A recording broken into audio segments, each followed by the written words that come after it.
It's the George Plaster Show. 30 years of the best sports talk in Middle Tennessee. Featuring Tennessee Sports Hall of Famer Watson Brown. And it's a shame it's taken this long to get an introduction for this Tennessee Sports Hall of Famer, Kelly Holcomb, along with young gun Billy Derrick. And now, here's your host, George Plaster.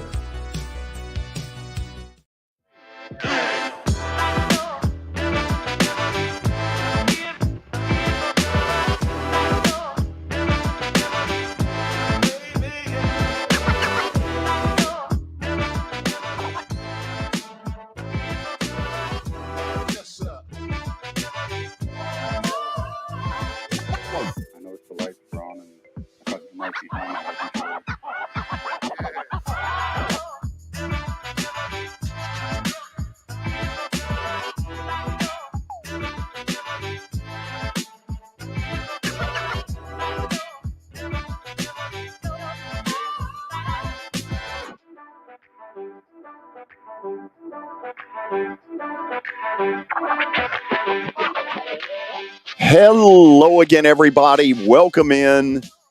It is, I guess you'd call it a beautiful Tuesday in March. It's a little cold, but you know what the heck? It's still March, and we're about to tell winter to go stick it, and that's a good thing. Got a lot to do on the show today. It's good to be back. Can you say the flu bug won for a couple of days? I can. Let's check in with Kelly Holcomb, who is in Murfreesboro. Kelly, how are you? I'm good, George. How you doing? You better? Yeah, I mean, for the most part, I'm not going to sit here and say I'm 100%, but I'm close enough. Did it put you into bed for a couple of days? Ooh, I'm going to tell you, Sunday was a knockout punch, the likes of which I have not had in a long time. Get this.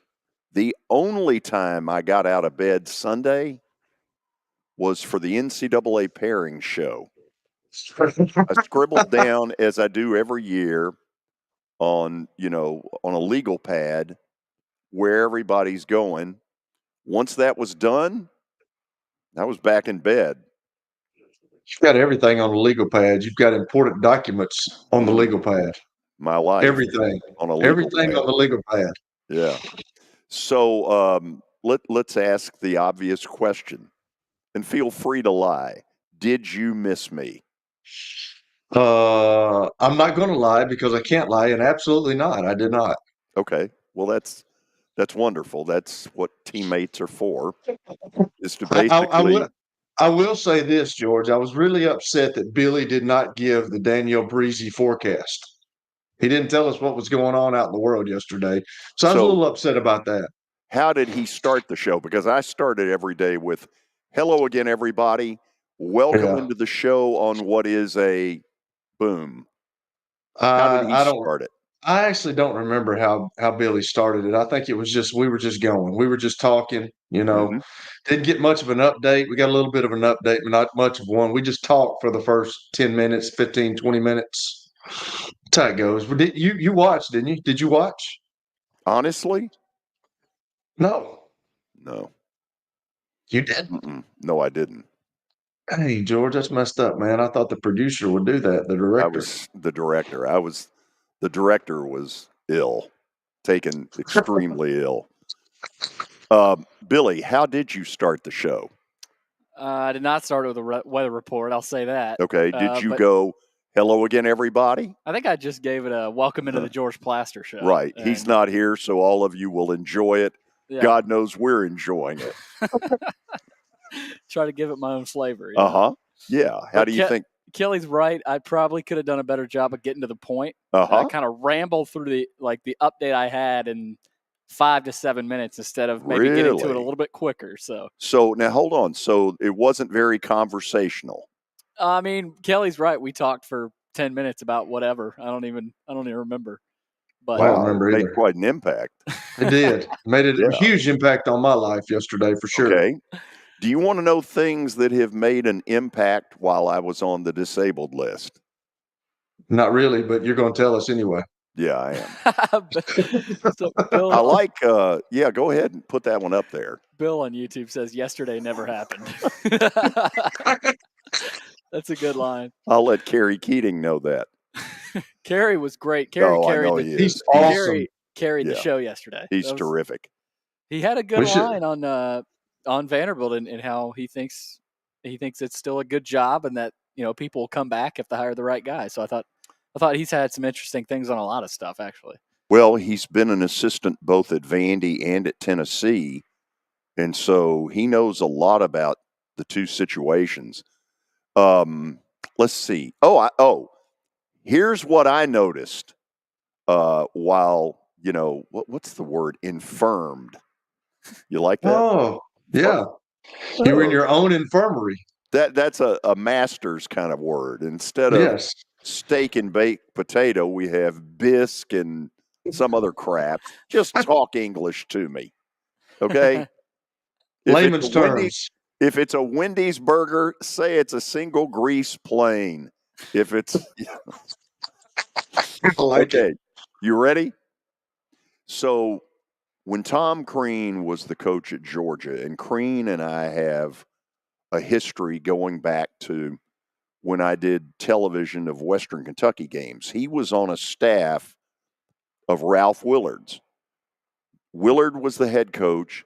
Tom Crean, who went on to Indiana and then to Georgia, and a lot of you have watched his TV work, which is pretty darn good in recent days. He's not going to get a Christmas card from Rick Pitino, but I happen to think he's right about what he said over the weekend about the teams that snubbed the NIT. So it was Ralph Willard, Tom Crean, Jim Christian, who became the head coach at Kent State. I think that's where Jimmy was. And then two players that ended up being D1 head coaches. Darren Horn, who's now at Northern Kentucky, and Kevin Willard, who is now at the University of Maryland. But the last time I spoke to Kevin, I told him, and I quote, "I weep for the coaching profession."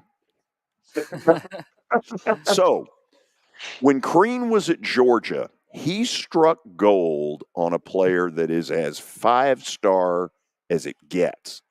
Now, the problem was, if I remember correctly, this player was only there 1 year. Am I right about that part? I think, yeah. I think so. He was one and done. Okay. Watch this picture. This is Anthony Edwards last night, absolutely going Jordan on the poor soul John Collins. Look how high Anthony Edwards is.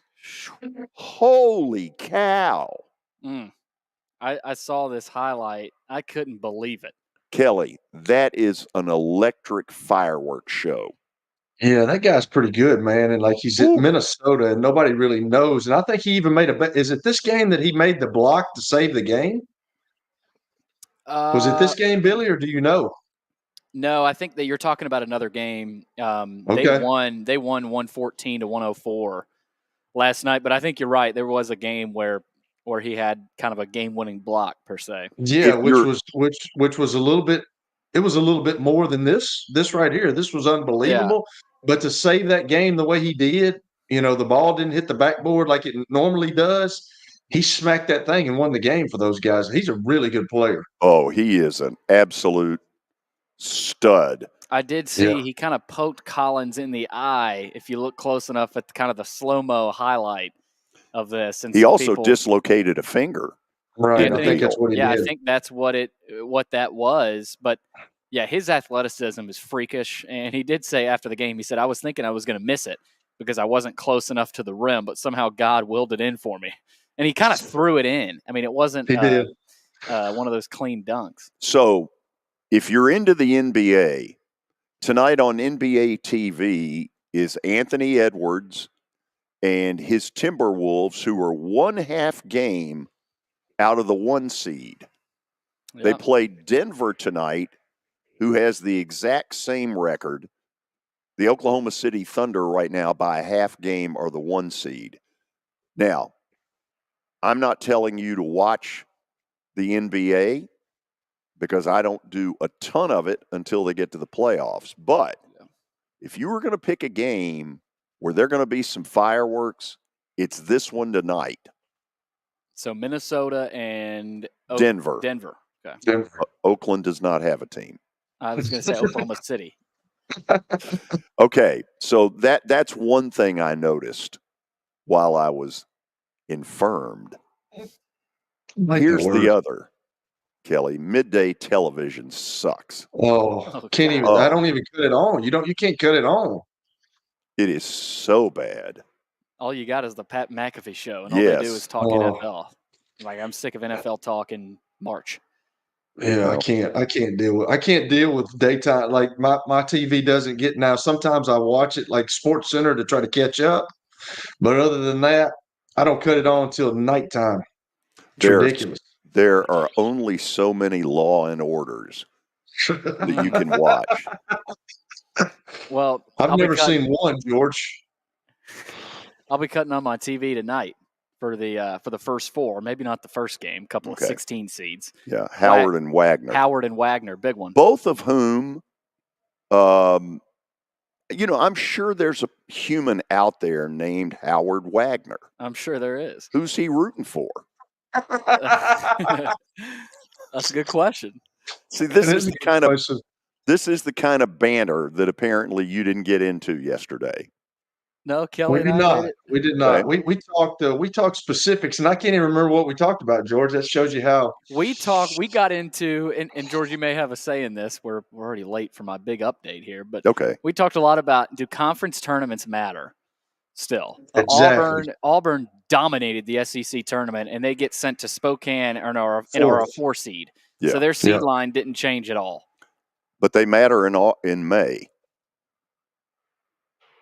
They get a little check. Here's the deal that I said. Here's the deal that I said, Billy and George, the other day, though. Like, it doesn't matter for the Power 5 schools, but you have to win the conference tournament if you're a mid-major. It's just, look, I don't understand it. I mean, it's ridiculous. Kelly, we all know the little guy's getting screwed. I know. Okay? I get it. It hurt me Sunday. Actually, a lot of things hurt me Sunday. What? Hello? Wake up, George. So on Sunday, it hurt to watch Temple almost get a bid. Duquesne, and by the way, it's not Duquesne, it's Duquesne. It hurt because, to me, it made the committee's job impossible for the Indiana States of the world. Because every time somebody would steal a bid that they really didn't deserve, then an Indiana State would move a step closer to not getting there. This was one of the worst years for bid stealers I've ever seen. It's been a while since it's been this crazy. Yeah. Here's the other thing, though. When they start giving you strength of schedule, this just in, the Indiana States, the Belmonts, the Lipscombs,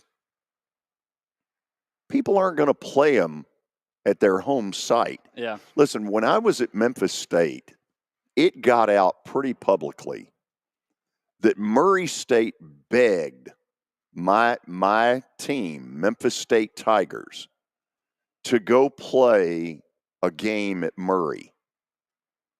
Oh, wow. Now, remember, this is 35 years ago, so everybody involved probably will deny it.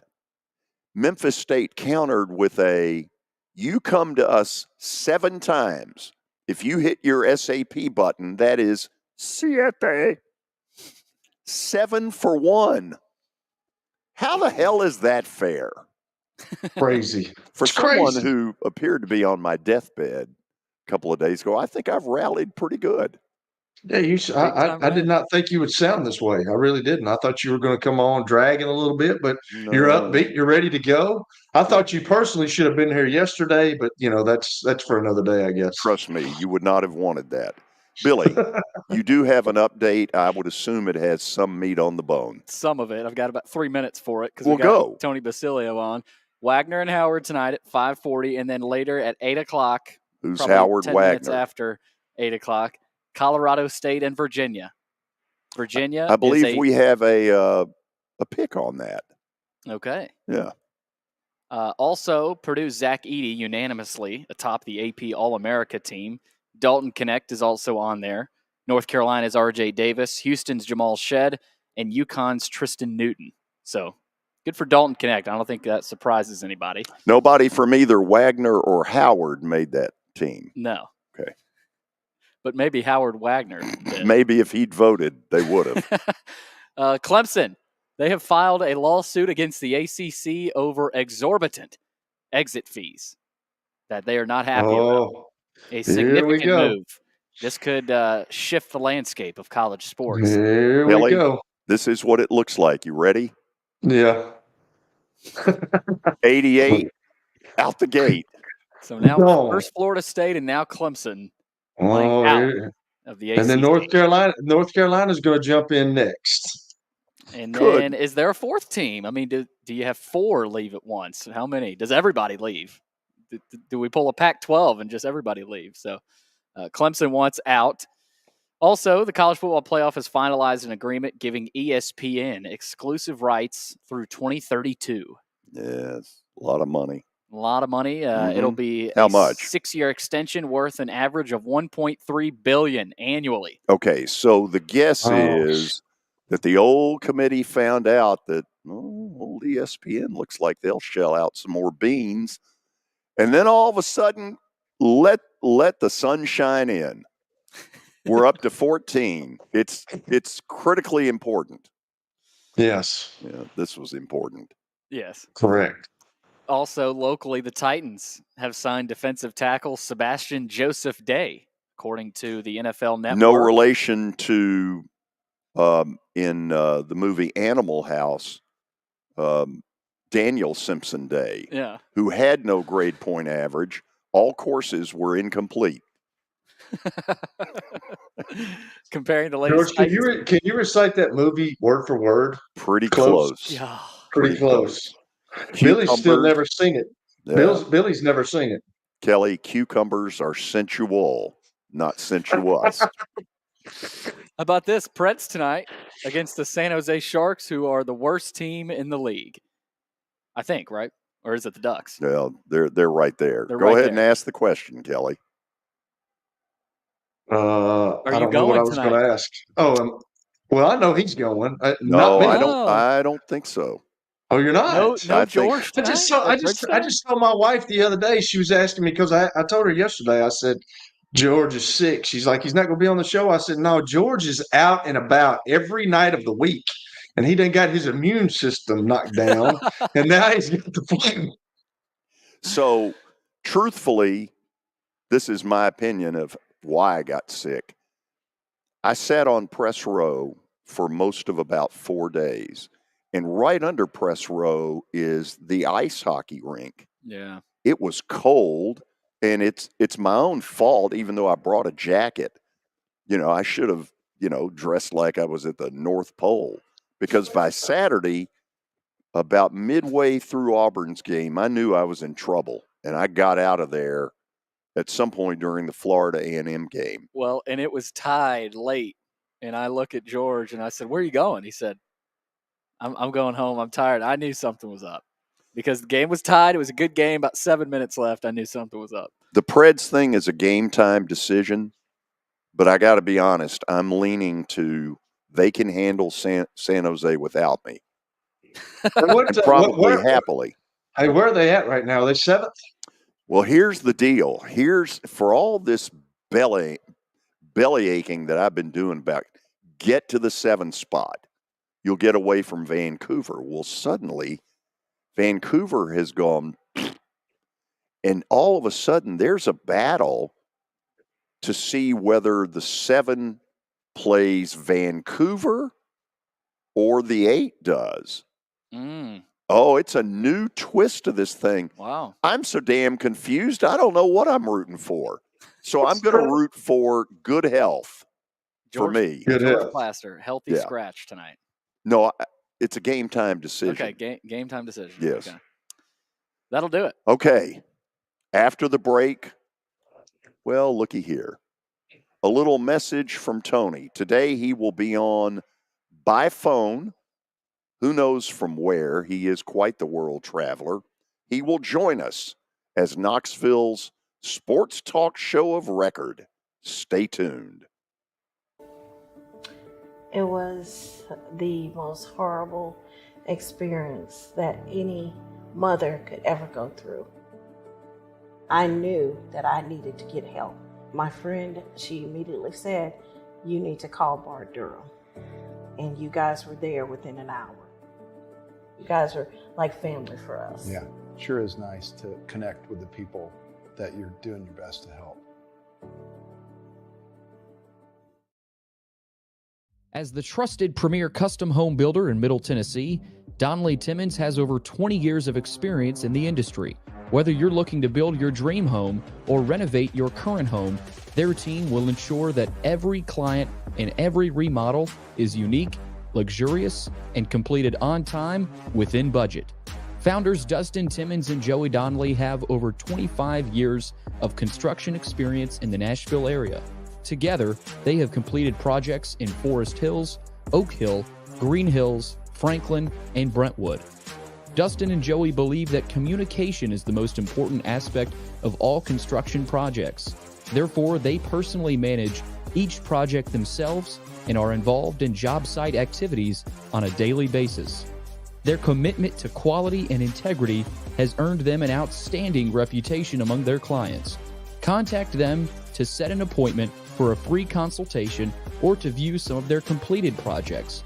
Give them a call at 615-456-7983 or log on to DonnellyTimmons.com. I'm Watson Brown. I'm Kelly Holcomb. I'm Billy Derrick. We're the George Plaster Show. We've been Nashville's best sports talk for the last 30 years. And you know what? We still are.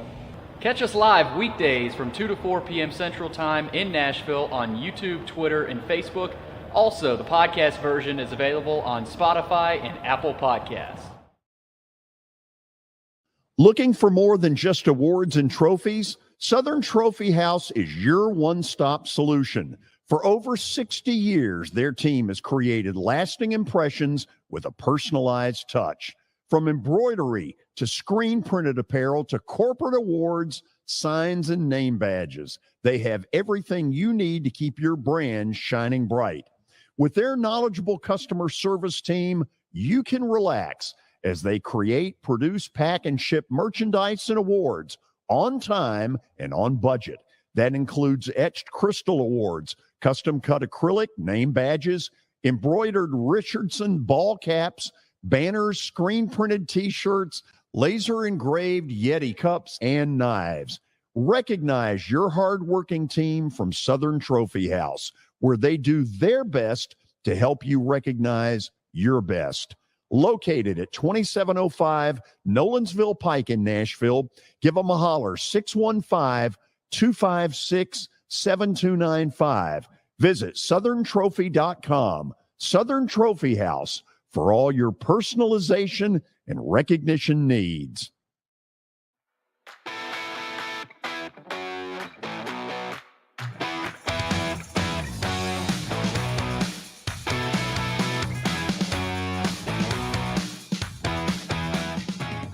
Okay, Kelly, listen very closely. This is the first of several NCAA tournament quizzes that you will have to deal with. As you know, Thursday, Tennessee plays St. Peter's. Correct. 2 years ago, St. Peter's was the talk of the tournament. Went to the Elite Eight. To the Elite Eight. Yep. Name the three teams they beat, because this is not Howard and Wagner and, I can name or two. Howard Wagner. They beat Kentucky. They also beat they also beat Purdue. Mm-hmm. They were a 15 seed. So no, don't try to go there, because there was an upset that allowed them an easier second round matchup than people would have thought going in. That wasn't Fairleigh Dickinson, right? No, it was not Fairleigh. It was also not Howard Wagner. So they beat Kentucky, Purdue. I know for sure. I'm mystified right now. I can see it, but I don't know who it was. Murray State. Murray State. How about That's that? right. So That's let's right. check in with Tony Basilio, who joins us from parts unknown by telephonic instrument. Tony, how are you? Well, guys, I would be like, you'd be looking at my ugly face right now, but Google decided to do some update on my computer I use in my studio.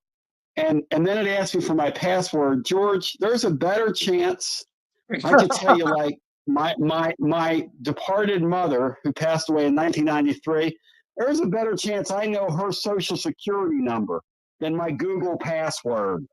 They're big into that, and I have to tell you, I'm right there with you. I don't do a good job at that at all, and Me too.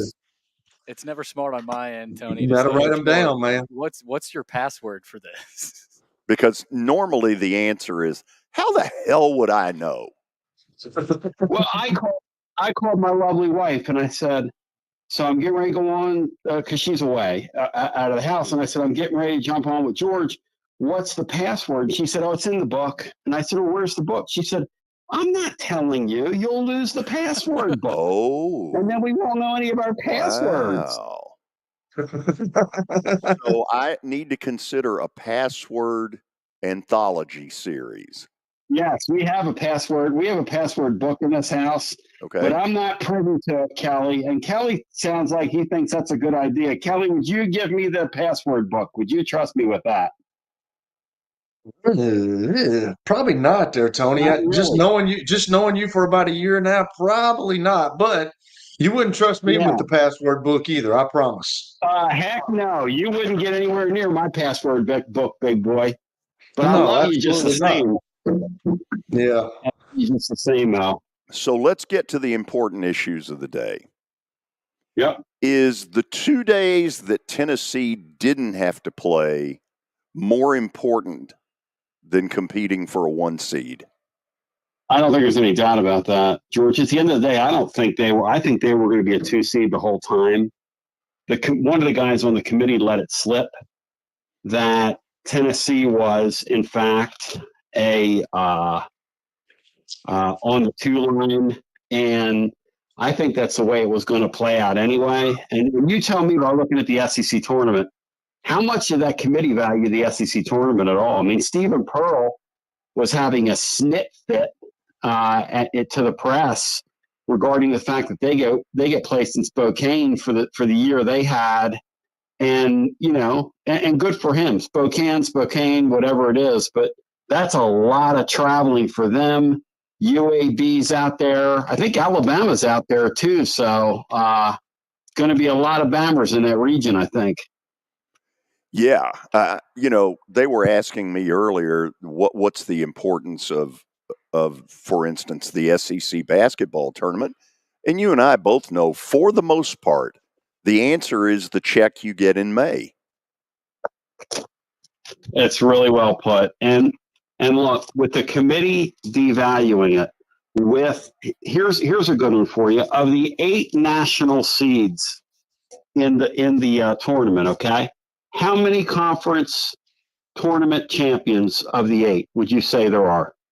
The 8, the number. In other words, seed number 1, seed number 2, national seed number 3, national seed number 4, which is the 4th number 1 seed. And then on to the 2 line. Of those 8 teams, how many of those teams do you think won conference tournament championships this year? Okay, without really thinking it through, 2? 2. Yep. So, again, if you'll hit your SAP button, that is dose. That is incredible, by the way. And you're right, George. And what that shows you is, like, one of the kids from Houston came out and said, well, Coach Sampson told us this didn't matter. They got beat by like 40 by somebody. Ooh. Coach Sampson told us that this didn't matter. And you know what? At the end of the day, who's to argue with that? They're a number 1 seed. It doesn't matter. Yeah. It doesn't matter. No. And for the most part, they've made their decisions. And if other than Duquesne and Temple in their league, they probably had it all figured out by midday Saturday.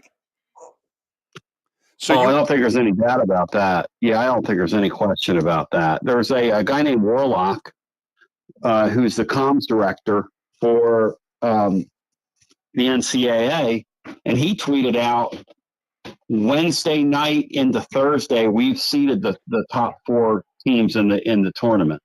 Yeah. But then he did go on to say, he was tweeting this stuff. He did go on to say, hey, they can move, but the conference chair basically let it slip that North Carolina was their 1 seed going into the weekend, and they stayed their 1 seed. And you know what? Whatever. Tennessee's a 2 seed. The math for Rick Barnes is very simple.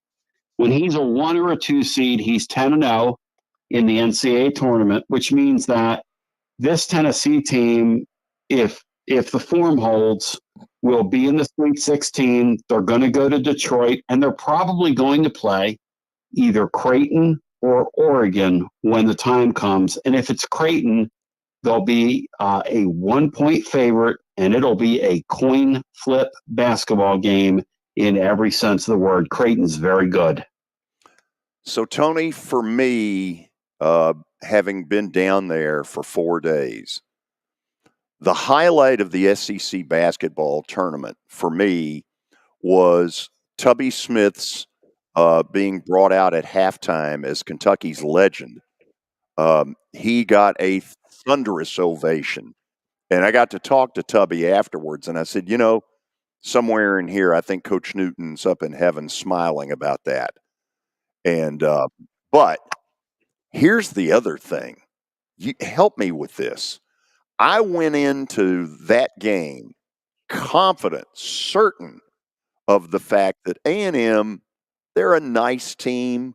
I haven't seen anything in them all year that really has me going, wow. But you know what? By Friday night, about 8:15, I let out a big damn. You know, where did that come from? Yeah, I agree with that. Again, I'm back to this, though. Kentucky.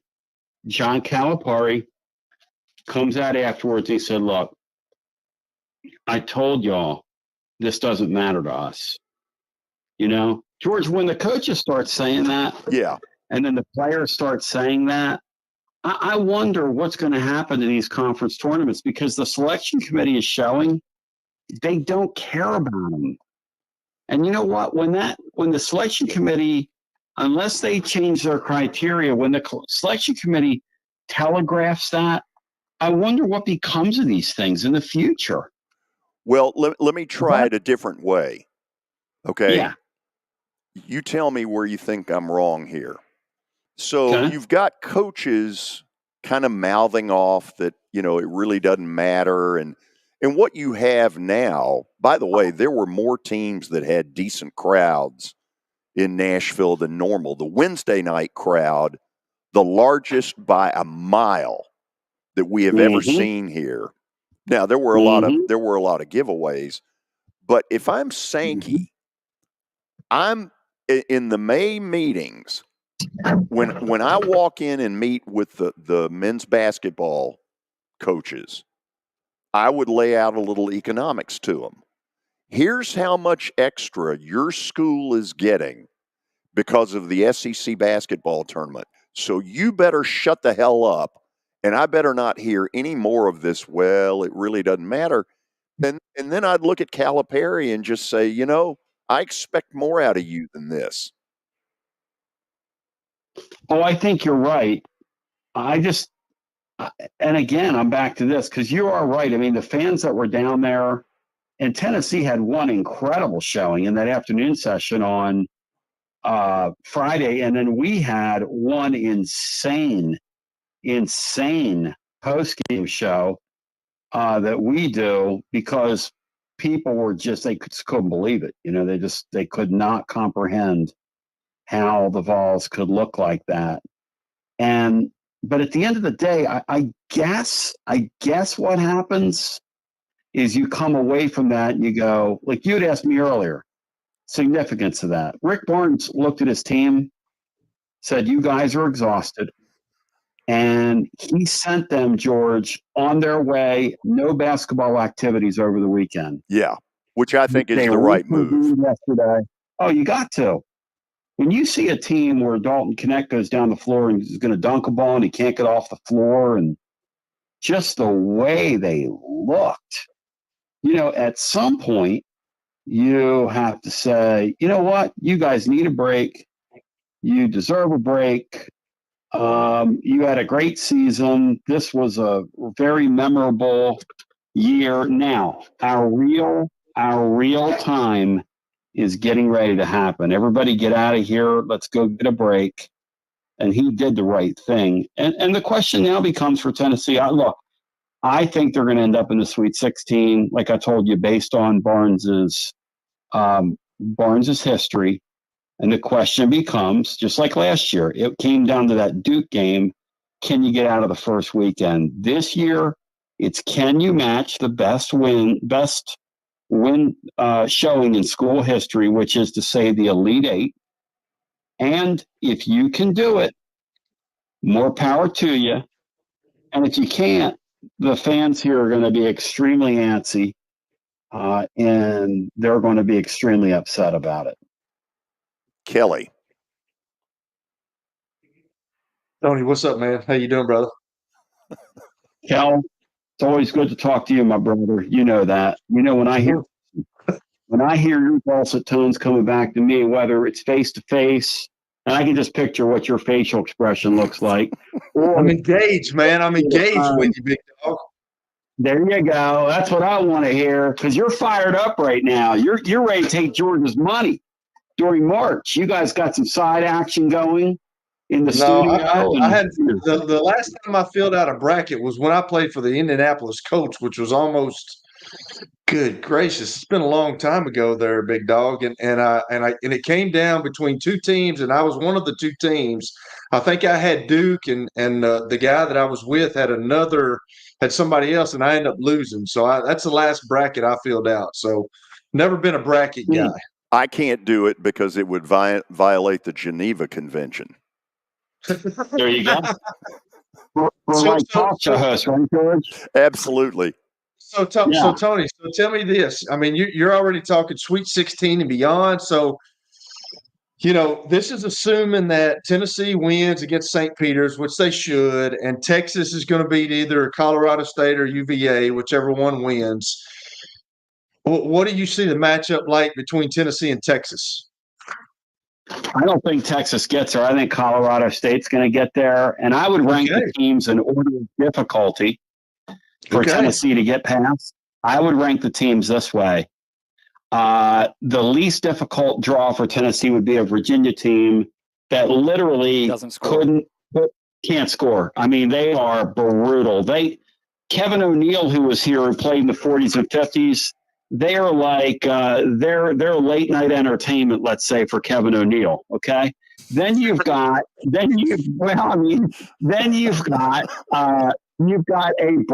just a Texas team that's just not good at any one thing. And I know they have the Dessou kid who's there from Vanderbilt, but they have a club that when you look at them and you look at the numbers, they're just not good at anything. And there's no way in hell that Rick Barnes, even as bad as he is in March, and believe me, he's pretty bad in March, he's not going to let that Texas school beat him. I think they're going to end up playing what is a pretty talented Colorado State team that will give the Vols a little bit of problem. That's the team I least want to see.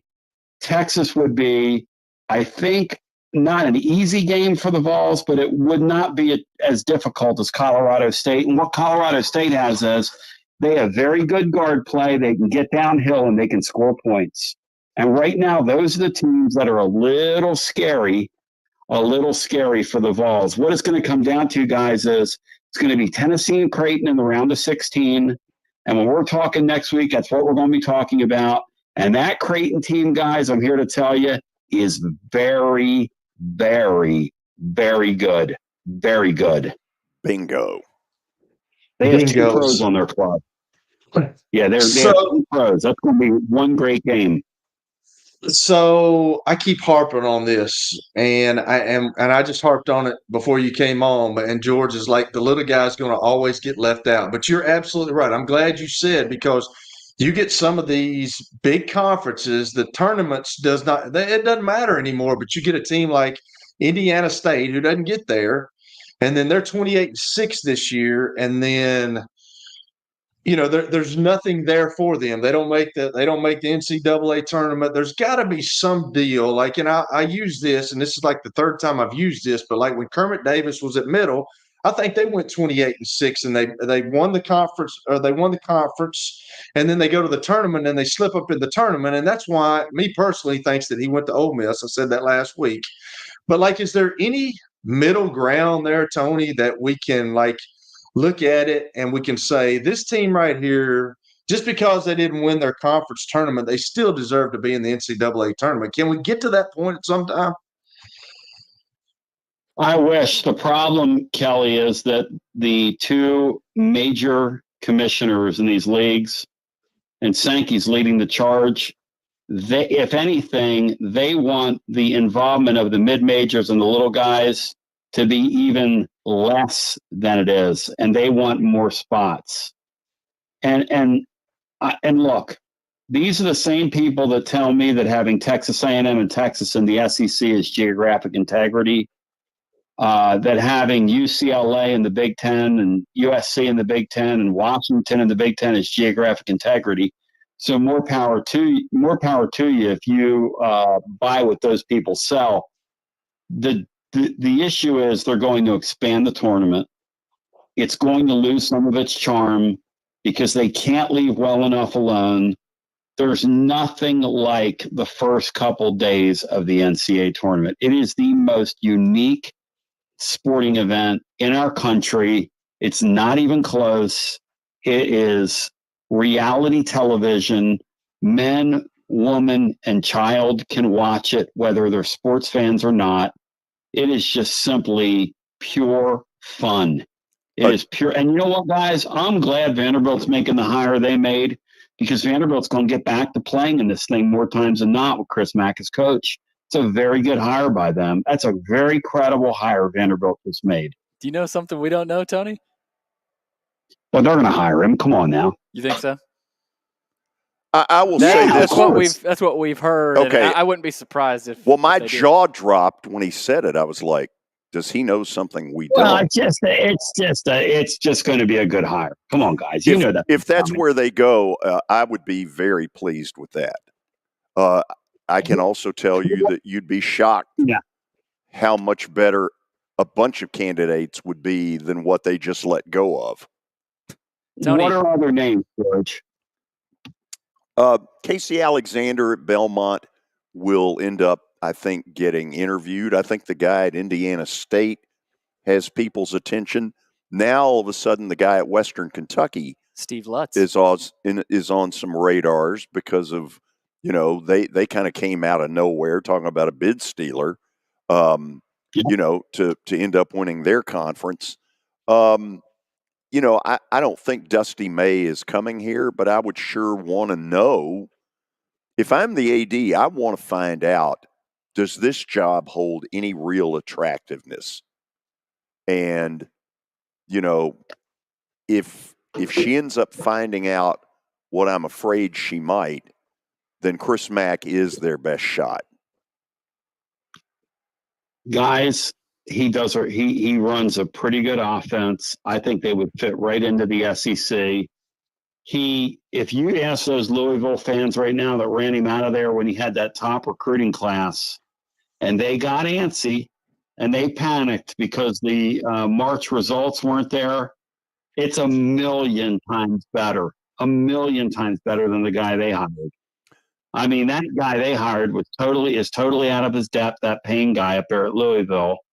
I mean, he's like a poorly dressed Jerry Stackhouse. Yeah. Those guys have zero business having those jobs. And Mack would be a really, really, really, really good hire for Vanderbilt.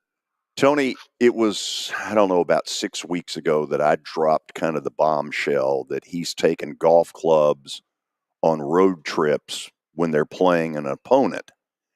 Well, that caused a big stir 6 weeks ago when I explained exactly why I was bringing it up. And what do you think players think when they see their head coach packing his golf clubs for the trip? Well, I come to find out over the weekend of the SEC tournament that he did it near the end of the season.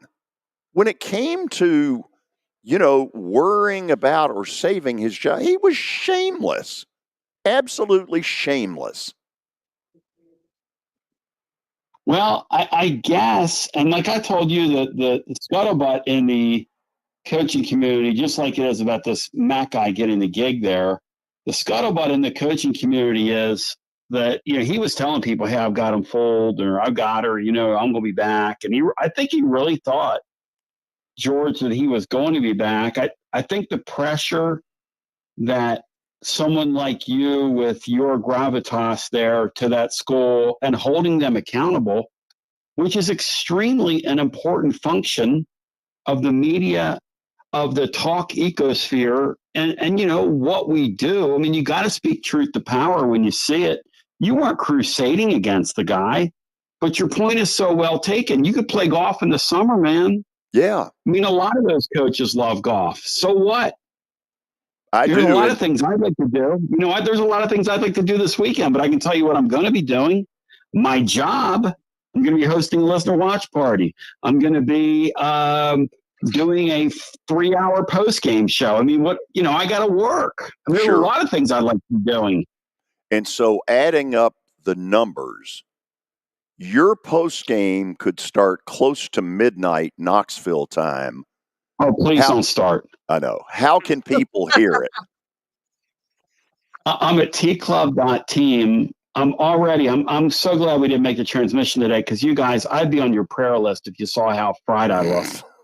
But the truth is, this is an awesome, amazing time of the year. And Kelly talked about when Middle went. I'll never forget where I was that day. Middle upset. Same. That Michigan State team. That was one of the coolest moments of March, maybe ever. That there was a guy named Giddy Potts on that team. I don't remember much, but I remember Giddy Potts, because you don't ever forget a name like Giddy Potts. You're right about that. Giddy Potts could shoot too. Now he could fill it up. Reggie Upshaw, kid from Chattanooga, yep. was a good. Yeah, absolutely. I played with his dad at Middle. There was a sports talk show host in Nashville, and it was hard to do. I'd have to turn my mic off because I was cheering for him openly, just screaming at the TV, "Come on, let's go!" And George, when somebody, and the thing about it is, there's going to be a team like a St. Peter's. It won't be St. Peter's this year, but there'll be a team like St. Peter's that's going to take us all on a journey. And by the end of the night, we're going to love that team. We're going to love those kids.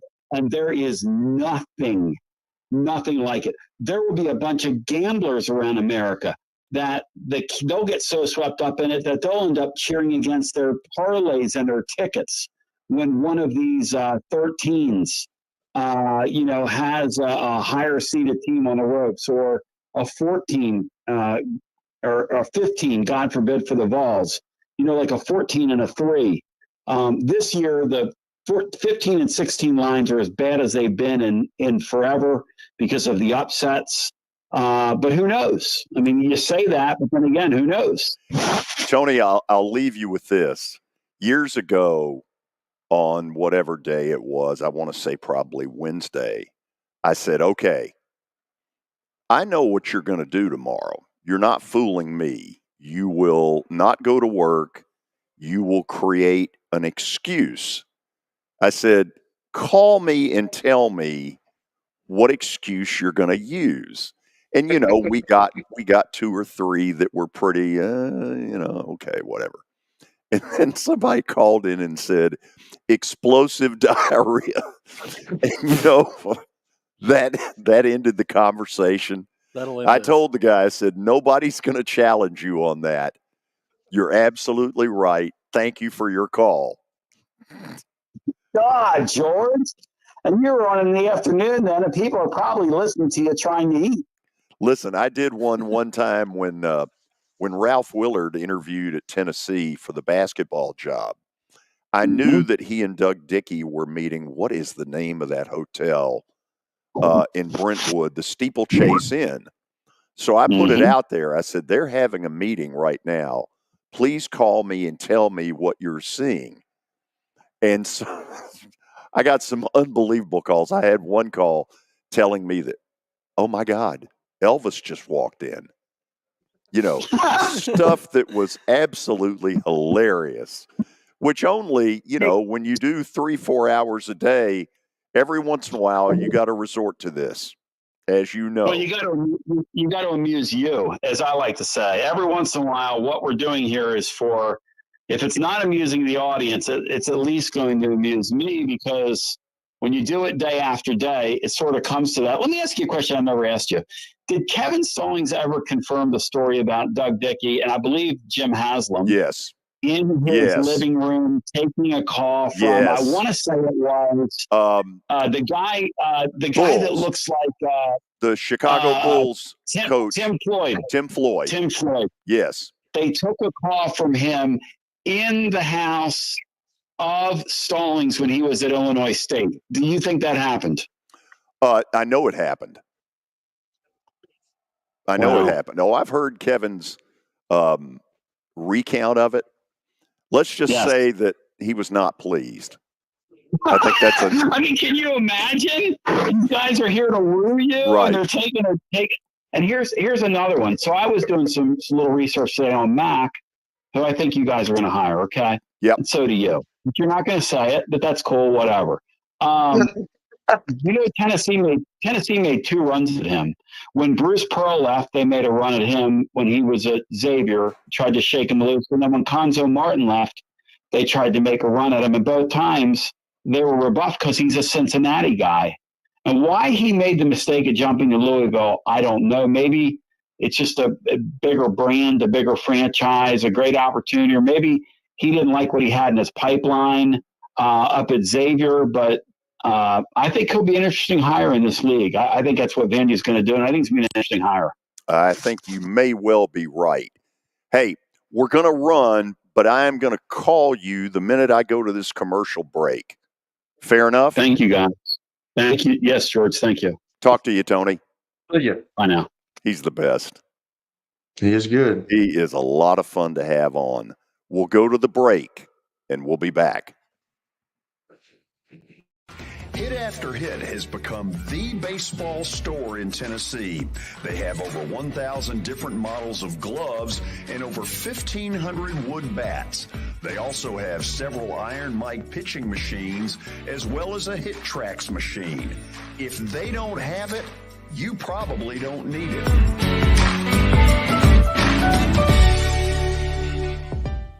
We're proud to call Hit After Hit the official shirt provider of the Plaster and Friends Celebrity Bowling Night.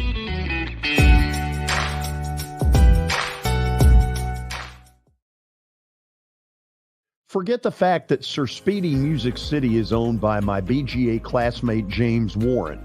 Their work stands on its own merit. James and his staff do incredible work, as evidenced by the huge banners at the Plaster and Friends Celebrity Bowling Night.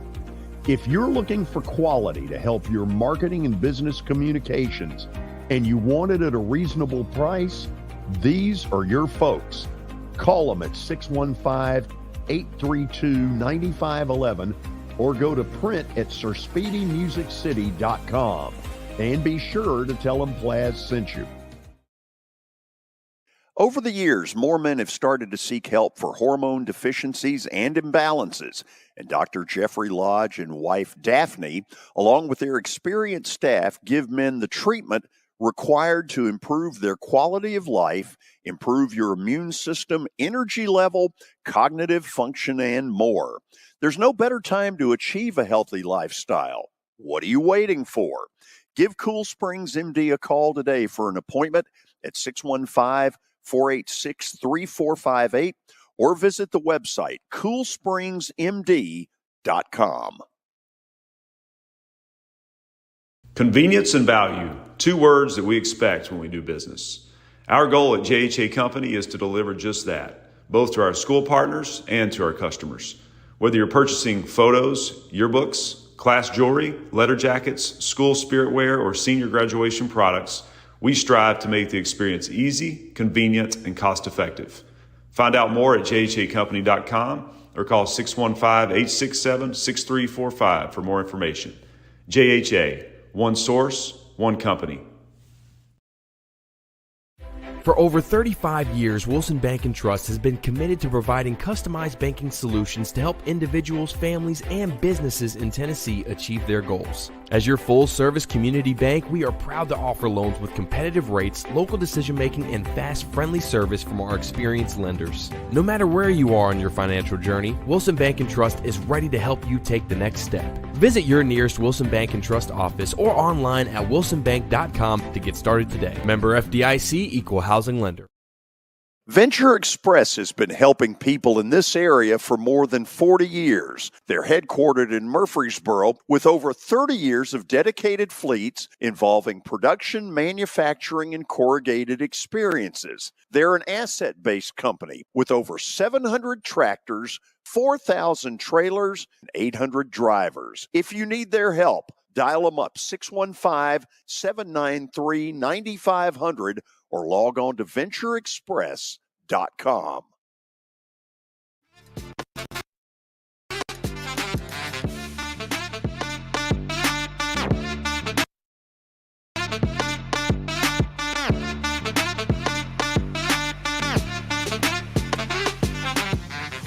Top of the hour on a Tuesday. First 4 begins tonight in March Madness. But first stat of the day brought to you by John English Antique Sports and Cards. You can find them out in Shelbyville. They're open during the week, Tuesday through Friday from noon to 5, and Saturdays from 10 a.m. to 5. Give them a call, 931-492-4304. All right, let's see what we got today. We're going NCAA tournament themed. March Madness begins tonight with the first 4 in Dayton. Since its inception in 2011, the first 4, how many teams from the first 4 have made the final 4? Okay. I know VCU under Shaka Smart has made it. And I think, Kelly, there's one more, and I almost put a bad answer out there, which is George Mason, who made this run in 2006 that captured the imagination of the entire country. Nobody had heard the first thing about George Mason. No. Not even George knew about George Mason. So if you can think of one, I know VCU under Shaka got there. I cannot, man. I'm blank on that one. I didn't even realize VCU went to the Final Sure 4. did. Yep. Did they really? Yeah. Oh wow. At least I think so. Let's let's pull it up, Billy. VCU in 2011 and UCLA. UCLA. Okay, so in that picture is a kid, I don't know, Jaime Jaquez, who threw up more bricks last night. I was bored enough to watch the 76ers and Miami. He threw up enough bricks last night late in the game. I was shocked. Yeah, he's not a very good NBA player. Not so far. Is he the number 4 right there? Is that the one y'all are talking about? Yep. Yeah. Oh yeah, I remember him. He was good, and I can remember he does not look like. That's why you can't judge a book by its cover. That's what I tell my kids all the time. But he did not look like a basketball player. But in college, he was really good. He could make plays, but sometimes that just does not translate into the professional ranks. So UCLA had been in Dayton that year. I did not know that. Man, I had forgotten that. Well, it's yet another NCAA quiz we'll bomb on. Wow.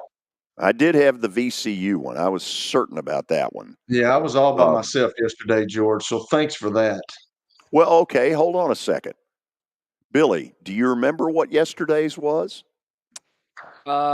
Yesterday's was. I don't at the moment. Mm-hmm. Way to retain the information. Yes. If we can't retain it, how are our listeners going to care? Young guy, man. Young The guy. They don't answer mean is anything. they don't. Yeah, they don't. No. That's the They answer. don't.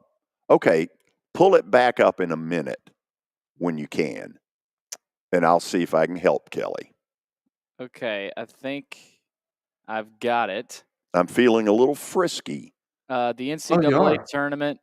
The NCAA tournament begins tonight, of course. Which seed has the highest upset percentage in round one? Not the lower seed, but the higher seed. Which? What do you mean by higher seed? You mean is a 1 a higher seed, or No, is is it the 12 over the 5? Is it the 11 over the 6? I mean, it's kind of one got it. For a while, it was easily 12 over 5. In recent years, it's become more 6-11. And that's correct. It was 38% upset percentage for 11 over 6 and like 35 for 12 over 5. So 11 over 6 is the most common or highest upset percentage. Kelly, here's the thing that I think goes on that gets incredible. Having broadcast NCAA tournament games, having, been in an arena where they're being played, especially a lot in my earlier years, not as much so now. There's some real phenomenons that take place as a game starts. As a game starts, for instance, Michigan State and Mississippi State. And Billy, where is that game? Do we know? Not sure off the top of my head. Looks like it's in Charlotte. Okay. So the likelihood is that they're the first game that will tip off Thursday. The likelihood is that there'll be a few empty seats early. And also the likelihood that this is not artistically the prettiest basketball. I'm here to tell you that Mississippi State, Michigan State will be a rock fight. Now, one of the things that needs to start happening, and I'm saying this having sat through the SEC tournament at courtside where, you're 10 feet away from them. The game could use some officials. I'm talking about referees who basically tell both teams ahead of time, look, we're well aware of what both squads would like to turn this into. A football game with a basketball in it. We're not letting that happen. Guys, you better listen to what I'm saying, or your team will get hit with more fouls than you know what to do with. I think if we had officials do that more, you could clean up some of the really rough post play. See, George, but this is where, okay, so I get what you're saying, but this is like the NFL. Like, Charles Woodson kind of used to do this. He would he would pass interfere on like every play. And this is what coaches think. This is what players think. They're not going to call it all day. So when you get into a situation like that, and I agree with you on that, you need to set the ground rules for the game. But like, if they don't do that, and if both of them start slugfesting like they're doing, are you going to be the referee that calls a foul on every play? There's no flow to the game, and then the people in the stands, the people that are watching the game, it's like peer pressure on those guys are going to get really pissed off. So you're in a situation right there where we've set a precedence, but they're still doing what we told them not to. Are we going to keep calling fouls? That's what it turns into. Okay. If you're ever in an arena 20, 30 minutes before the game, you'll see the captains from both teams meeting the officials. And it's kind of a silly deal. Captain so-and-so, this is official such and such, blah, blah, blah. This is John Doe. This is Jane Doe. And John says, hey, where can we go eat tonight? Well, that Steak and Shake's really good. They never get into anything all that important. I would contend that one way to do this is to force the coaches to come out and be a part of that meeting, where the head official says to the two coaches, look, I'm telling you now, we're not going to have this sumo wrestling that's been going on. I've watched both of your teams play. You love to sumo wrestle. And you need to understand that in the NCAA tournament, free throws, tight games often can get decided by how we decide to call the game. So we're here to tell you up front, we are going to call it really, really close until you all figure out we're for real. We're serious. And then I think it would help. I think you bring the coaches out there, you let them hear it straight out of the official's mouth that, this is not going to be sumo. I know where you're coming from, George. The only way you stop it is if one of the key players gets in foul trouble really early. That's how you stop that garbage. If one of your key guys, the hoss on your team, say it's Dalton Connect, gets 3 fouls in the first 4 minutes of the game, that's how you stop it.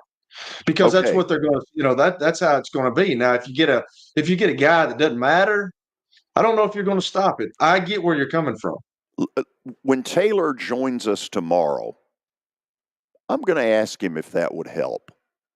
Because I grew up in an era where two officials in the SEC didn't give a hoot what came out of the commissioner's office. They were going to do what they thought was right. Right. John Clockerty, Don Rutledge. And they were not afraid in the middle of a game to call the two captains and basically bust some heads and say, we're not having it. I agree. It stops. And that's one of the things that I see lacking right now is you never see the officials stop the game and say, not having it. Okay, Here are 3 rock fights in the opening round that SEC teams are a part of. There's one of them. Mississippi State is as physical as it gets. They've got a front line that the Dallas Cowboys would be proud of. Michigan State, this is not one of Izzo's better teams. And so I asked Taylor to tell me who he thinks wins that game. Billy, do we have that answer? No. Texas A&M plus 1.5. No. Let's go back to Michigan Billy's State. He's tuned us out. I've had it right. I've had it right here the whole time. Yeah, but that just says that they're a 1.5 point favorite. I'm implying that Michigan State is the pick for Taylor. Yeah, but if I can't imply that, how would I know? Michigan State's the pick. Who cares? It is. Nice attitude. Yeah. Dock and pay, Billy. It's coming. Let's go to the next. This is Taylor's fault because I thought Taylor was on up until about 40 minutes ago. Things change. He's not getting rich off this. In fact, come to think of it, none of us are. Okay, the next one that will be a rock fight. Texas A&M, Nebraska. I got to tell you that I have never been more shocked, Kelly, when I watched A&M thoroughly kick Kentucky's butt. That was a butt whipping. Yeah, they did, man. They got some. That's just amazing how they've been so up and down too. Kentucky's up and down. Texas A&M is up and down. But Texas A&M was scrambling for their life. They were trying their best to get in the NCAA tournament. Kentucky knew, just like Calipari said, really didn't mean anything. It meant something to Texas A&M because they were still playing to get a bid. Did it ever? I did not know. I think the thing that I came away, the fact that Auburn was dominant is not that surprising. No, not at all. A&M rising their game to a level we've never seen before this year, that stunned me. Good for them. Yeah, I agree. Good for Buzz Williams. Anyway, Taylor believes that in that rock fight, A&M beats Nebraska. Coached by former Chicago Bull Fred Hoiberg, who was once Will Purdue's teammate with the Bulls. Yeah. And the last one on the list is Oregon, South Carolina. Ooh. Now, Taylor likes South Carolina. I don't know what I think, because this is sort of what I think. I think South Carolina has been on fumes the last couple of weeks. May not be quite as good as their record, but then the Bill Parcells line, you are what your record shows you are. But I do worry if South Carolina has run out of gas. And Oregon, they never felt like a very solid NCAA team to me. But look at the line. Yeah. Vegas has noticed something. South Carolina is one of those weird teams where they don't show up against certain teams. I mean, they got boat raced by Auburn, and they got boat raced by Auburn earlier in the regular season.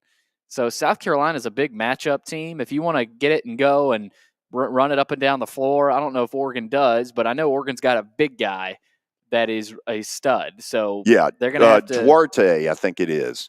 Something like that. They're going to have to contend with him if they want to have a shot in that game. Because South Carolina is kind of like Tennessee, where they can get in these lulls, and it's hard to trust a team like that, especially in a tournament setting. On the other hand, every time I have started to doubt South Carolina, they have gone and ripped somebody that I'm like, wow, how do they keep doing it? Yeah, Billy, Auburn boat raced a bunch of teams this year. So, I mean, Auburn was doing that quite a bit. That's true. With they're a really good team. I got a question for y'all that I wanted to ask Tony. With all the stuff that's happening with the realignment, with all the stuff that's going on, everything is kind of brought on by football. We know that football is kind of the king. Now you get this time of year, and the NCAA tournament's the king. But just like Tony said, the two big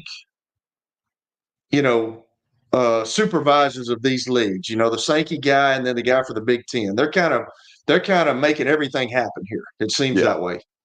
So, what do you think the NCAA tournament stays like it is now? I mean, I know that we talked about that they're going to expand, but is it going to go more towards like football's going, where it's going to be the power schools that are going to get the bids to this, and then everybody else has just got to get the crumbles from the NIT or something else? Do you think that the NCAA tournament will ever be changed from what it is now, maybe with expansion or what? But do you think that these big conferences are going to take that thing over as well? This is, first of all, an unbelievable question. It is absolutely the right question. I don't say that to you very often, do I? Thanks, George. I appreciate it. It was well thought out. It is an unbelievable question, because for me, one of the real back when they expanded to 64, which was in the mid 80s, ESPN had all of it, and there was a rash of upsets right off the bat.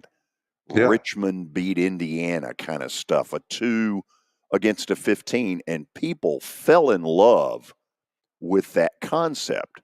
Now, what I don't believe that the country's basketball fans want is for that 15 seed, let's make up a name, what the heck, let's just say St. Peter's. I think they love the concept of St. Peter's being the big spoiler, or any of the other 15s. But they're not dying to see that 15 seed get all the way to the Elite Eight. Correct. I think they love the it's a great story, and here's what you come out of these things with. Okay, for instance, when Loyola of Chicago made the run, we would never have known about Sister Jean, who is 103 years old. It's remarkable. I saw her at a game a few weeks ago. We wouldn't know that story. We wouldn't know George Mason from Howard Mason or Wagner. Yes, but George Mason made a run 17 years ago, VCU under Shaka, defied all the odds. The stories that come out of this are so good. Do I think these two commissioners are capable of screwing it up? Absolutely. That's what I was going to say. Because Absolutely. sadly, I think there's only one thing on their mind, and I don't have any of it: money. Correct. I think that, what's the whole thing about money is at the root of all evil? It's the I root should of be in all great evil. shape because I haven't got any. But you do worry that if your tournament is nothing other than the big boys, it lacks the charm. It lacks the storytelling. I think you answered it perfect, George, because I think you're absolutely right. I think everybody wants to see the 15 seed beat the number 2 seed or the 16 seed beat the number 1 seed. But then when they start winning, like St. Peter's did, everybody's like, by the time they get to the Sweet 16 and then they get to the Elite 8, everybody's like, oh, good gracious, can somebody just go ahead and beat them? So I get that. I just worry that it's just like big government, man. If you allow them to screw it up, they will. And that's what's going to happen. I feel as though, just like Tony said, he said they want more of the little guys out and the bigger guys in because it brings more money and people watch. And I just don't think that that's what the NCAA tournament is about. But I can see that heading down that road the next couple of years. I really can. I hope I'm wrong, but they're doing it in football and they're leaving the little guy out. And I can see it starting to trickle down into basketball. I did not like Greg Sankey's comments over the weekend. He said nothing remains static on the NCAA tournament. He said, I think we have to think about the dynamics around Division I and the tournament. He basically said we're giving away highly competitive opportunities for automatic qualifiers, and I think that pressure is going to rise as we have more competitive basketball leagues at the top end because of expansion. So he wants the little guy totally out, right? Which is ridiculous. And that's sort of a bully attitude, which I despise. And I'll give you a couple that I've been a part of. Kelly, when Ralph Willard was at Western Kentucky and I was doing his television, he and I got really close. And I thought he had a team going into the tournament that nobody really would be dying to play. Willard was a Rick Pitino assistant at one point, came to Bowling Green. Anyway, they end up playing, I want to say, I think I'm right. It was a 7 versus a 10, and they beat Memphis State, who had at the time a guy named Penny Hardaway as a player. And then 2 days later, Western Kentucky takes down a 2 seed. Seton Hall had a big old 7'2" center named Luther Wright. Luther Wright was a man-child, and somehow Western beat him. And I'm told that when they arrived back on that campus that night, that there were people hanging out everywhere to welcome them back. And that's the problem. That's what Greg Sankey doesn't want. And I'm totally opposed to his way of thinking. Me too. I am too, because it makes the little guy feel like they're involved in something. Even just when you make it, you're involved in the NCAA tournament. And I just feel as though that the Sankeys of the world are going to do their best to try to null that asleep. I just feel like it's going to be gone in the next couple of years. I hope I'm wrong. And maybe people will speak up and say, we don't want that. We want the St. Peters. We want the all these, the VCUs, the Duquesnes to get in. I don't know. That's why I asked the question. Ironically, when one of those schools makes a breakthrough, it just means more. Do you like that? Yeah. Nice choice of words. I wonder what the Final Four ratings were for last year. I think we talked about them last year. I don't think they were great. Very well. You had San Diego State. UConn was a big draw. I'm forgetting the other two teams. Of course, at the time, nobody knew that UConn was going to be this Godzilla. Yeah, I mean, they were that a they've 4. turned into. So I think they'd prefer the Final Fours of Kentucky, Michigan State, UNC. Oh, sure. The Blue Bloods. And look, don't get me wrong. I'm not saying there's anything wrong with that. But to tell Indiana State and Western, because I'll guarantee you there are people in Bowling Green right now dreaming about what will this feel like if their team pulls off the upset of a Marquette with a 50% healthy Tyler Kolek. Yep. Yeah, I don't like that attitude from Sankey at all. Yeah, I mean, you know, when my buddy Darren Horn got the job at Western Kentucky, he got in the Sweet 16 a different way.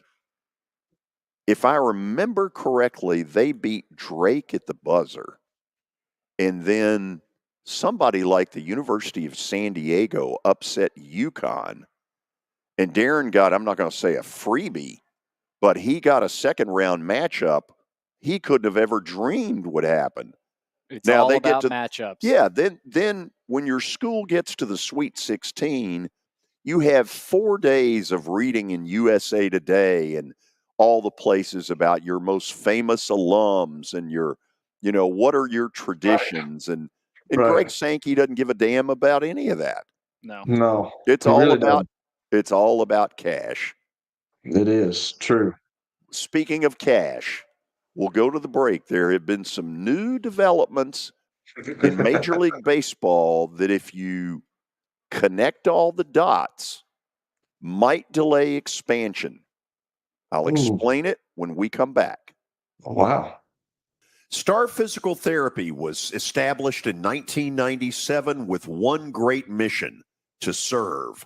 If you're hurting, don't wait to receive physical therapy. You don't need a referral to see their physical therapist, and early morning and evening appointments are available. Make the call to 615-673-1420 and get rid of that pain. Star Physical Therapy, the official health provider of Football Friday. Yo, you want to see something cool? No? Well, I'm going to do it anyway. Step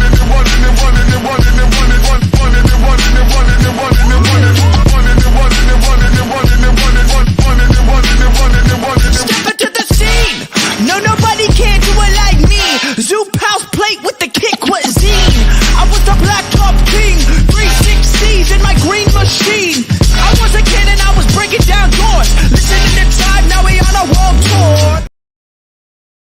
You were in a crash. Yeah. Your kids were in the car with you. We're very lucky to even be telling this story to you. Nikki treated us like family, and she was very caring and loving, and I'm just so grateful for that. She was somebody I could trust, and being a veteran, that's so important to me. My kids are going to have a better life now because I don't have to worry about those expenses that we were out.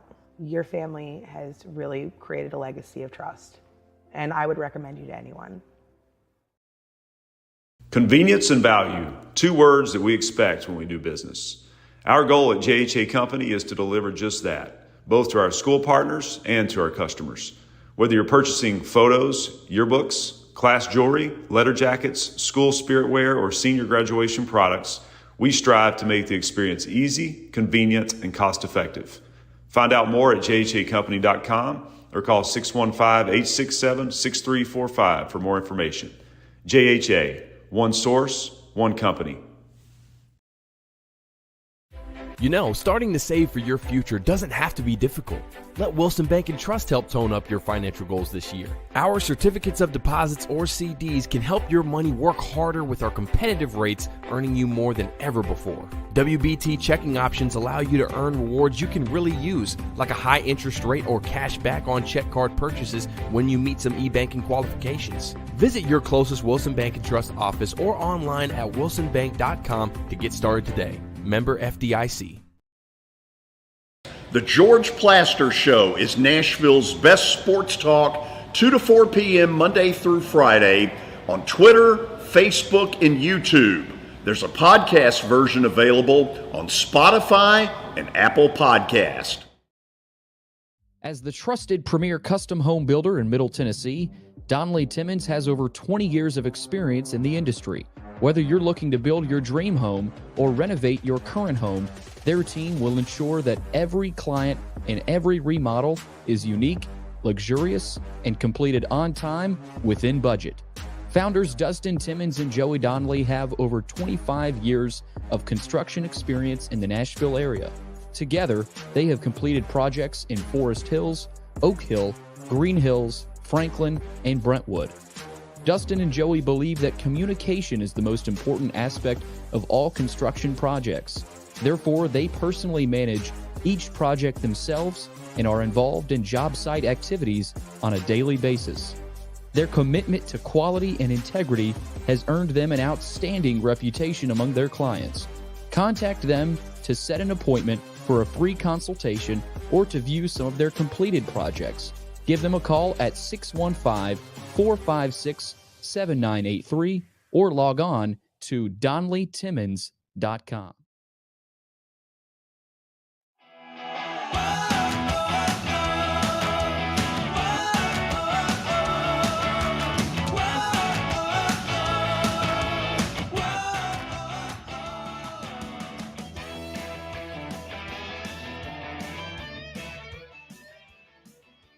Okay, this may have absolutely no interest to you, but as a baseball fan, I am very interested in this story. So, Kelly, apparently it got out last night that there was a big players' union meeting with a bunch of the player reps. Now, that's Tony Clark, who is the head of the Major League Baseball Players Association, or I think the term is executive director. Yeah. I have enough MLB player relationships that I have heard this over and over and over. The players are not wild about this guy. When you think to the MLB Players Association, over about a 50-year period, they have stuffed it down the owners' throats time and time again. It is by far the most successful of the sports unions. Football would be a distant fourth as far as the rights that their players have won in collective bargaining. It's not even close. But I've been hearing now for a couple, 3 years of the dissatisfaction of players about their union. In the past, the players were absolutely 100% unified behind their union. But I've been hearing for the last couple of years that they're not. And in fact, I had a player rep on a team last summer tell me it's all about Tony Clark. Well, anyway, apparently last night they had a meeting where the players let it be known, and I wish I could find the quotes out of the story. Billy, if you can, help me on this.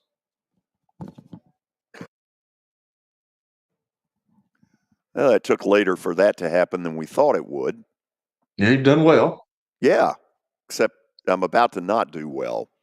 They had a meeting, and I guess it was last night, and it got out that they want Tony Clark's handpicked negotiator booted. Start talking. Oh wow! It's so negotiator booted.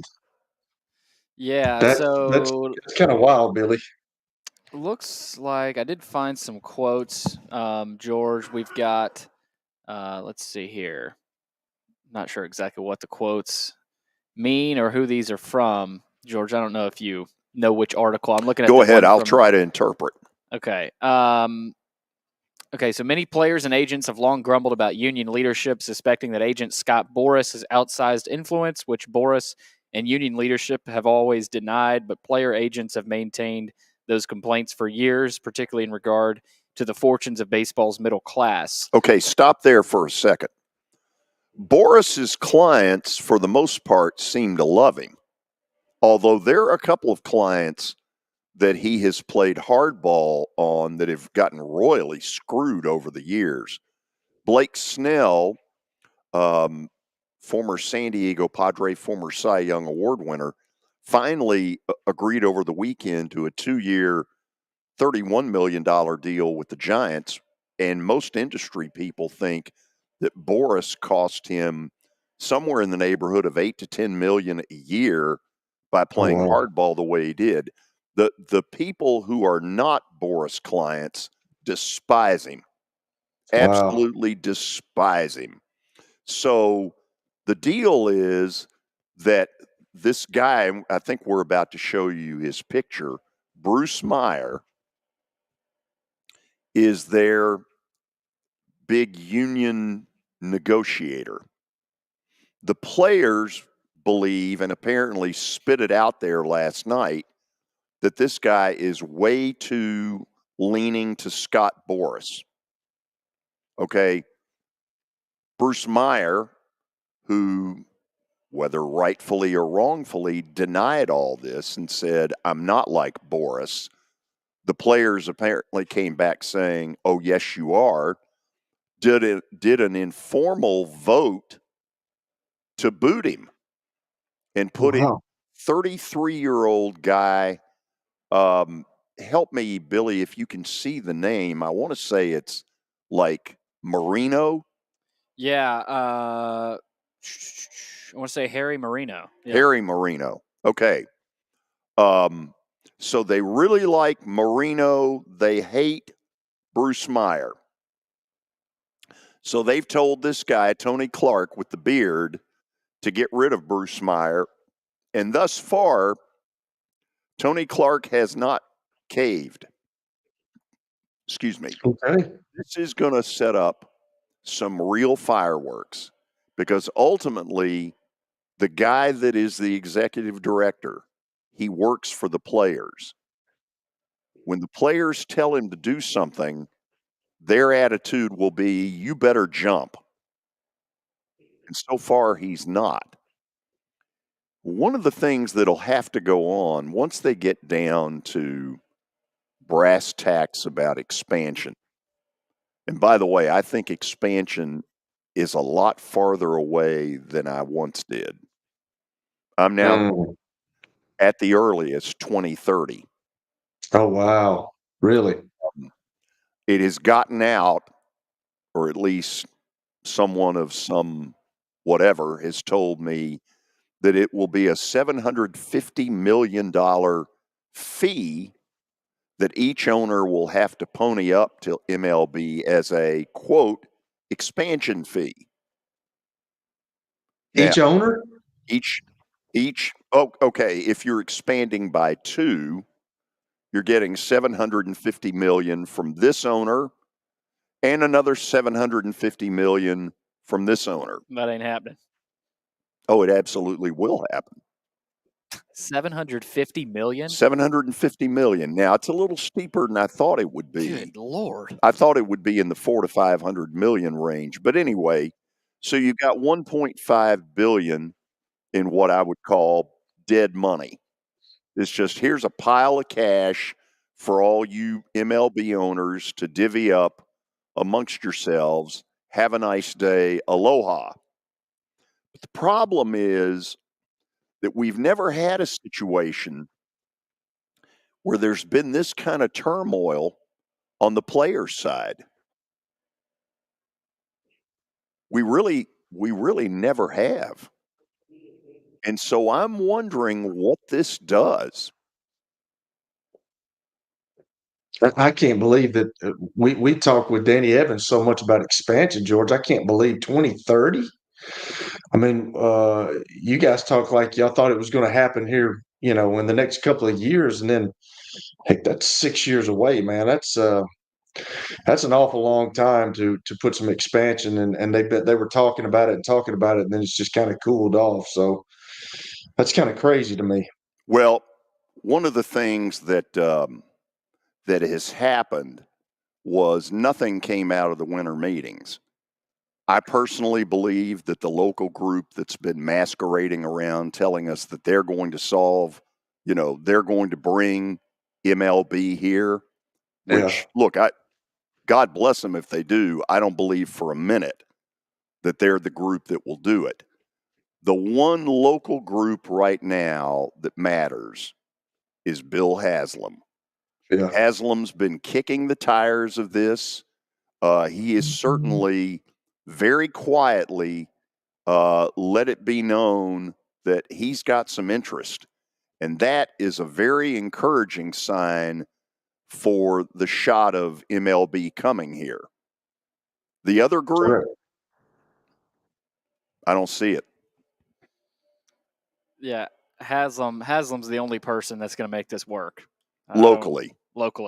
But now, if he were to decide not to do this, I think MLB, if they're really as interested in Nashville as I hear they are, would probably come to city leaders and say, okay, like the NHL did, we'll provide you an owner.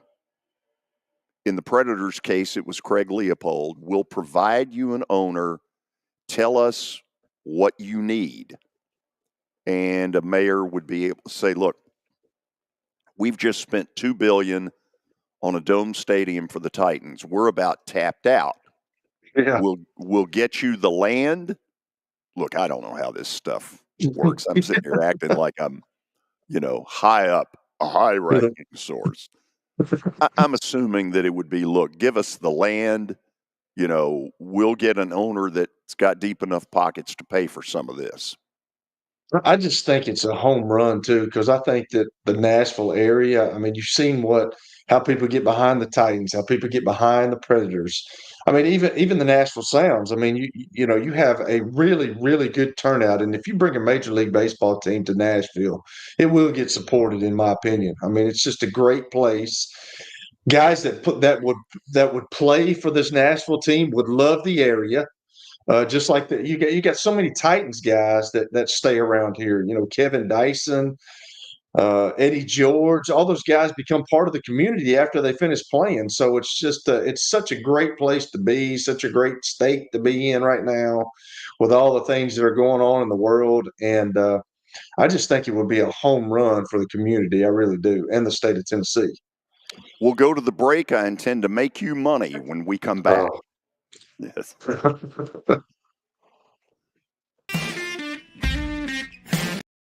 Hit After Hit has become the baseball store in Tennessee. They have over 1,000 different models of gloves and over 1,500 wood bats. They also have several Iron Mike pitching machines as well as a Hit Tracks machine. If they don't have it, you probably don't need it.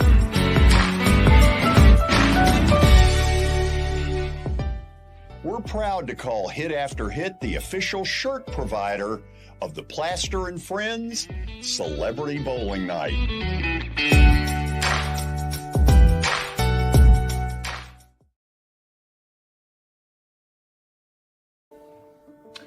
It was the most horrible experience that any mother could ever go through. I knew that I needed to get help. My friend, she immediately said, you need to call Bart Durham. And you guys were there within an hour. You guys are like family for us. Yeah, sure is nice to connect with the people that you're doing your best to help. You were in a crash. Yeah. Your kids were in the car with you. We're very lucky to even be telling this story to you. Nikki treated us like family, and she was very caring and loving, and I'm just so grateful for that. She was somebody I could trust, and being a veteran, that's so important to me. My kids are going to have a better life now because I don't have to worry about those expenses that we were out. Your family has really created a legacy of trust, and I would recommend you to anyone.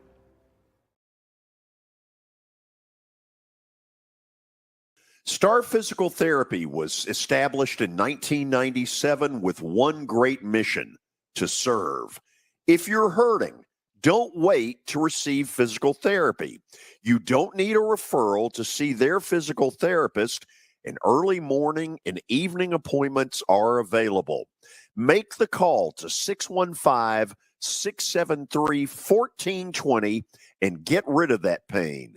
Star Physical Therapy, the official health provider of Football Friday. Over the years, more men have started to seek help for hormone deficiencies and imbalances, and Dr. Jeffrey Lodge and wife Daphne, along with their experienced staff, give men the treatment required to improve their quality of life, improve your immune system, energy level, cognitive function, and more. There's no better time to achieve a healthy lifestyle. What are you waiting for? Give Cool Springs MD a call today for an appointment at 615-486-3458 or visit the website coolspringsmd.com. Forget the fact that Sir Speedy Music City is owned by my BGA classmate James Warren. Their work stands on its own merit. James and his staff do incredible work, as evidenced by the huge banners at the Plaster and Friends Celebrity Bowling Night. If you're looking for quality to help your marketing and business communications, and you want it at a reasonable price, these are your folks. Call them at 615-832-9511 or go to print at sirspeedymusiccity.com. And be sure to tell them Plaz sent you.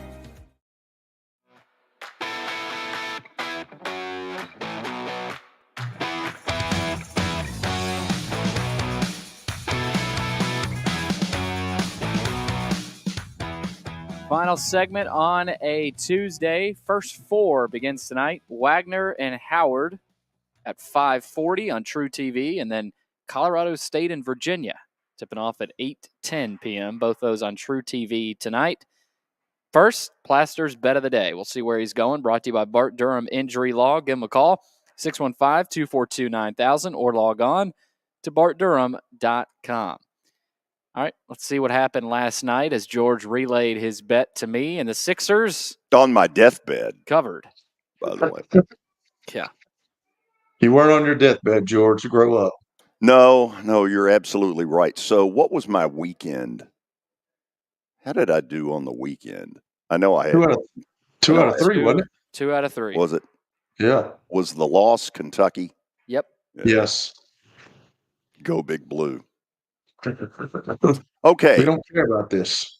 I am going with Tony tonight in one of the play-in games. Colorado State, I think, is considerably better than Virginia. The thing you worry about is Virginia has this style that sucks to play against. They will suck the life out of a basketball game. Oh, my God. So the over-under on this might be about 97. and so, you always hear that term about impose your will. It'll be interesting to see who is able to impose their will tonight in that play-in game. If it's Colorado State, and I think it will be, they'll cover. They'll win and they'll cover. If Virginia is able to keep the game in the low 50s, don't be shocked when they do. If that's the way it is, you may do one of these. Yeah, Virginia's got that old Hoosier style with Gene Hackman. We got to pass so many times. It's crazy. But Tony Bennett's a great basketball coach. He is. I agree. Now, the NIT begins tonight. And before you put anything up there, it's a gambler's nightmare because you don't know what teams care and what teams don't care. And I've always contended that some of the teams will win in the first game, not be all that interested, and suddenly develop a little, whoa.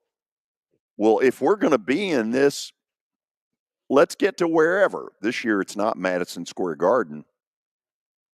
It's Hinkle Fieldhouse on the Butler campus. Oh, That's where their Final Four will be held. You didn't know that, did you? I did not know that. Don't ask me why. So here's one where I want to believe I know who's interested. Providence. The fact that BC is an NIT team, Tough NIT field. yeah. BC came in here and just kicked the snot out of Andy in December, beat them by about 20. Providence is a team that really struggles in the half court. They are a rock fight waiting to happen. Half court, can't shoot it, can't throw it in the ocean, but they're really good on the defensive end. This feels like a 66-62 kind of game. I'm taking Providence. Did that sound believable?